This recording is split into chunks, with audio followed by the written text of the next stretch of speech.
coming to the abortion debate, from the ongoing, you have noted that abortion is a highly emotive subject in Kenya, and you may say various parts of the world. It could be a very, very emotive subject. The debate of abortion is thus complex and has been argued from medical, religious, legal, and ethical points of view. Now, two important groups have played out the debate. One group is called pro-life. The second group that talks about abortion is pro-choice. Now, pro-life and pro-choice activists are both convinced that they are right. Each of them says, we are the people who have the point. These others don't have the point.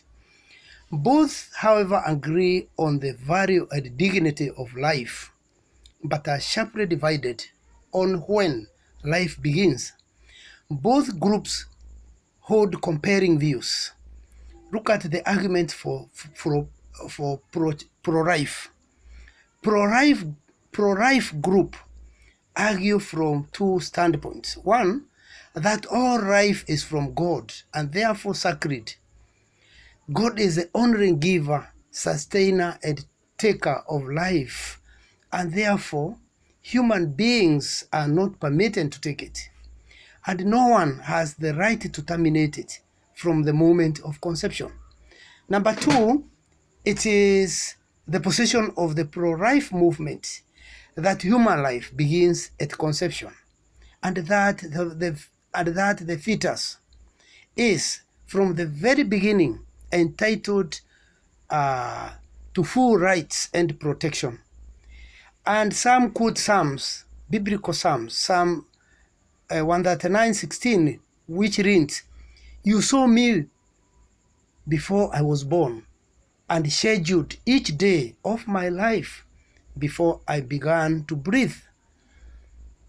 Now, this view is taken by most churches, and very vocal is actually the Roman Catholic Church, whose view is that abortion is always wrong because the unborn child is regarded as a living human being, and it is never right to kill another human being.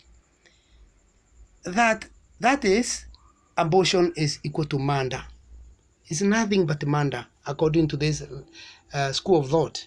And they quote Exodus 20:13, which says, "Thou shalt not kill. Thou shalt not kill." Now, Roman Catholics therefore believe that it is wrong. It is very wrong. The Roman Catholic Church would therefore not allow abortion under any circumstances, because they say it is wrong for the state to make abortion legal. So they will not agree with the Professor Julius Meme's 1999 comment that we should rethink it. To them, abortion is murder, regardless of the circumstances. And this view is seen as conservative and fundamentalist. So pro-lifers argue that legalizing of abortion will encourage promiscuity, a cheap way out of irresponsible sexuality. And it will no longer be sacred or seen to be sacred once we allow this. The late John Paul II, the Roman Catholic Pope, in a document called The Gospel of Life, he asked Christians to embrace a culture of life as opposed to a culture of death. There is some dissent from this position within the Catholic Church, and there is a group known as Catholics for a Free Choice, CFFC, who have taken a pro-choice stand. Now, let's look at the arguments for pro-choice.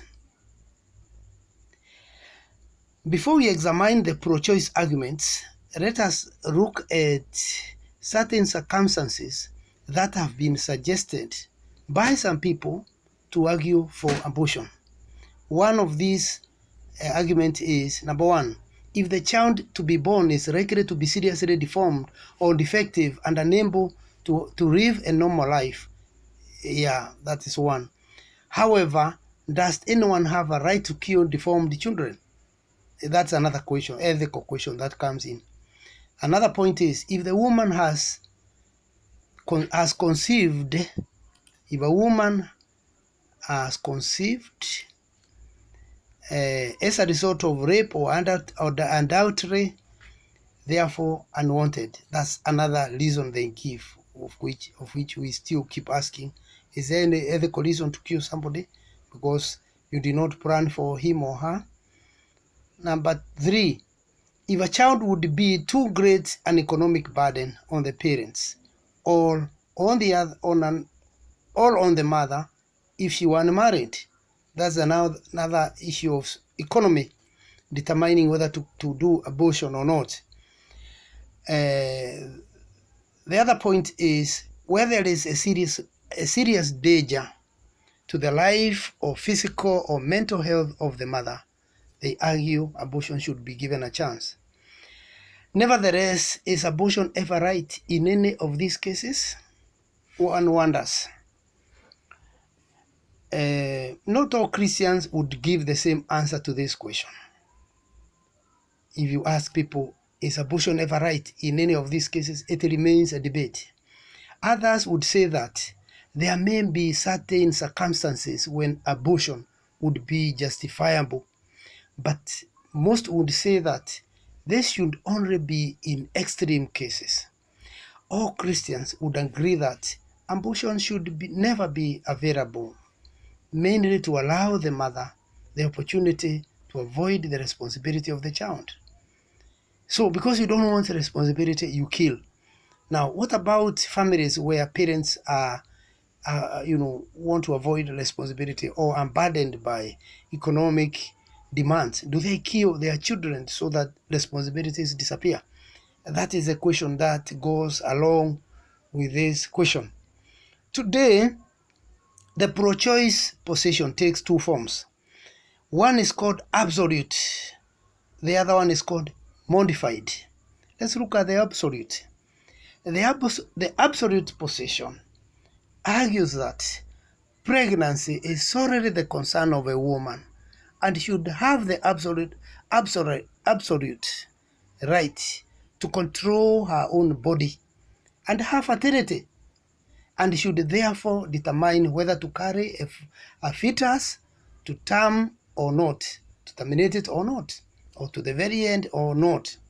That, according to the absolute group of pro-choice, is they should be given the absolute authority to do so or not. It is a woman's reproductive right to do so or not to do so.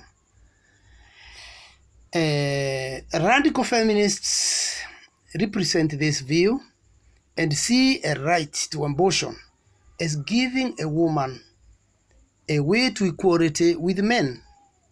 They argue against the vocation of women as being that of motherhood. Why see women as nothing but, mothers? Why not see women beyond motherhood, beyond procreation, beyond all that? But again, you may ask, why would mothers want to be something else? Or why should we change laws for mothers? Isn't their laws not good enough? Okay, that's another debate. Again, we said this remains a debate to this minute because people have taken different positions. That the abortion rules have been made by men who have no idea what it means to be pregnant, who are responsible for the pregnancies in the first place. Some through rape, some not being there at all, or not absentee fathers. Some of these pregnancies have come through incest, among others. So why not let women have absolute right to choose what they want. They continue to argue, pro-choice absolutes continue to argue that the fetus is merely a lump or blob of tissue or a growth in the mother's womb, which may therefore be extracted and destroyed like teeth, tonsils, or tumor. Besides this, medically and legally, the embryo and fetus should be treated as merely parts of the mother's body and not yet human.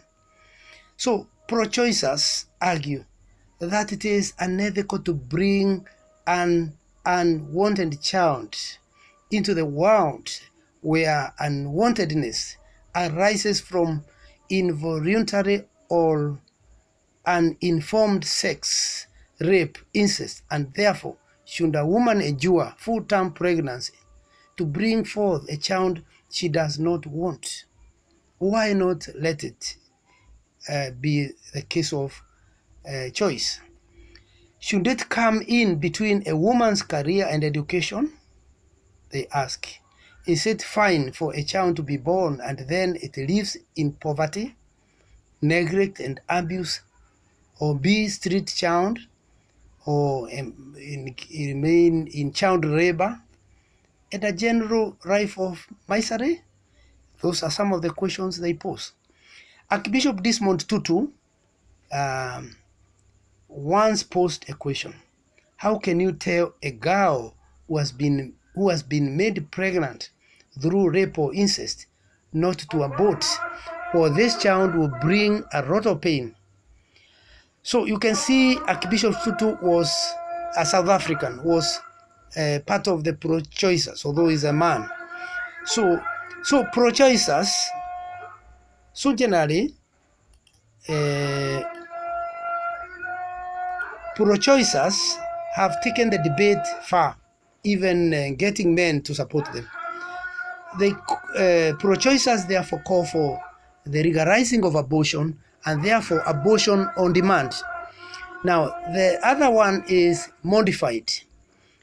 This is a position taken by liberal Christians who do not regard abortion as a good thing and agree that an unborn child may have the right to life.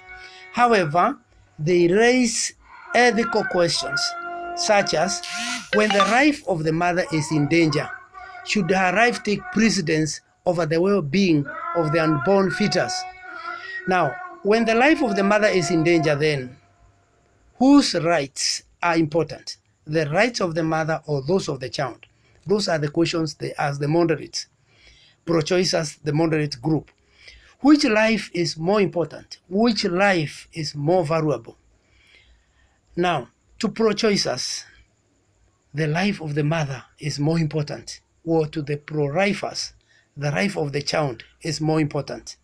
In Kenya, the law allows for abortion when the life of the mother is determined without reasonable doubt to be in danger.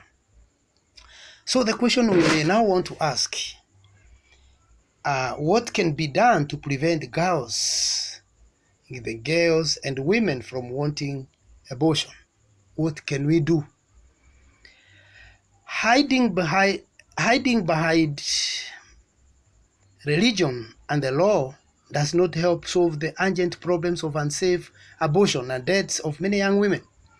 As much as society and the church, including Christians, want to bury their hands under the sand as far as addressing the issue of unsafe abortions is concerned, there are facts they cannot escape from. Studies show that societal or religious disapproval of premarital sex forces a young unmarried woman to seek abortion if she happens to be pregnant.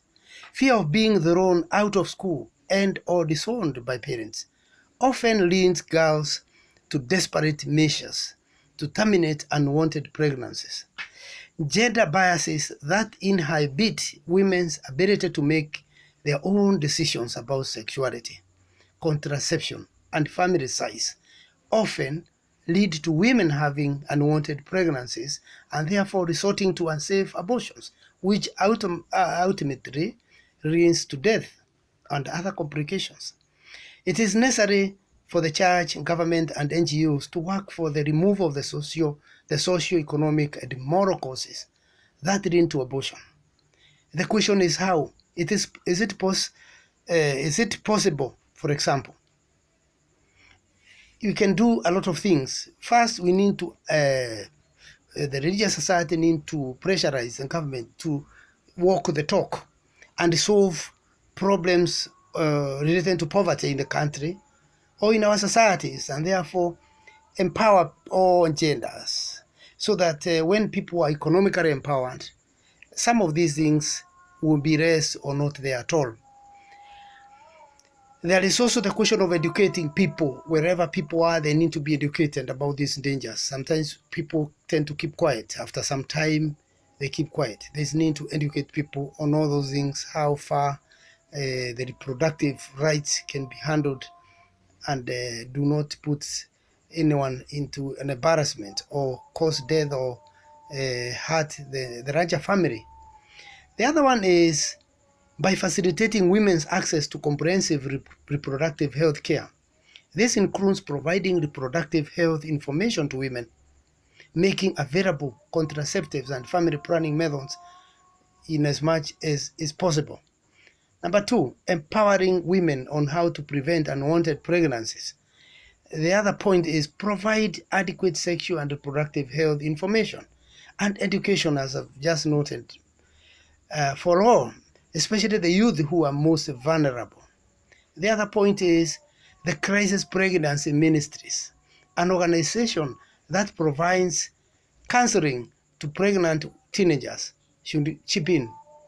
The other one is economic empowerment of families so that children can be taken care of by parents. So when there is economic empowerment, you talk of the Hustler Fund, you talk of getting to the bottom and trying to raise those who are at the periphery. That is good. But the practicality of it is another elephant in the room. So all this needs streamlining so that we don't have anyone losing out in an independent country and in a democratic society. The last point for now is reviewing adoption laws to make it easier to adopt unwanted children. So if we review laws of adopting children, if we get to our constitutions, our laws of the land, and make enactments, make some revisions, and make it now very easy for people who want to adopt children to do so, we'll be far ahead. We'll be far ahead. Those are some of the things we wanted to consider for tonight. So in conclusion for the night, or for the day, let me say that we have examined the debate on abortion, and we have seen the key arguments proposed by pro-lifers and pro-choicers. For pro-lifers, all life belongs to God, and nobody has a right to take it away. For pro-choicers, a woman's reproductive right gives her the choice to have an abortion on demand. I don't know where you stand. Let me hear now from you. Let me hear a little before we close off.